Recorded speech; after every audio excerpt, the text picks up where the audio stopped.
final natin today? Nag-file tayo ng motion for Bill of Particulars. Ang ibig sabihin ng Bill of Particulars, we are asking the NTC to explain ano yung mga violation para masagot namin. This is in our right to be, yung constitutional right natin to be informed sa nature and cause of the accusation.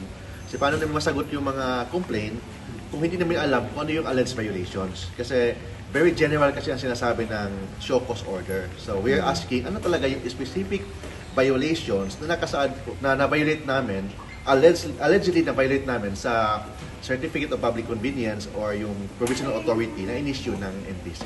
Sige. Nag-file kami ng motion for Bill of Particulars. No? Instead of filing an answer doon sa deadline namin na January 15, no, based sa show cause order. Remember, ang show cause order, merong 30-day suspension. Natanggap namin ng December 21. Mag-expire yung mga January 20 siguro. Kasi ang December, 31 days. Ngayon, nag-file tayo doon ng motion to inhibit. Kaya lang, tumatakbo yung period. No? Ang period na mag-file kami ng tinatawag sa batas na responsive pleading. Okay, so instead of filing an answer, nag-file kami itong motion for Bill of Particulars. Simple lang sinasabi ng motion for Bill of Particulars. Sinagot namin yung show cause order. Ang katanungan dito, ano bang kasalanan namin?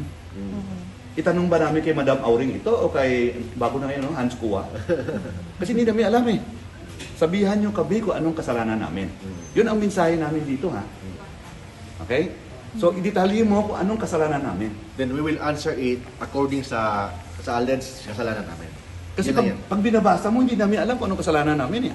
Bakit ba pinapatawag kami dito? Now, yung issue na ito, maliban pa ito sa motion to inhibit. Okay?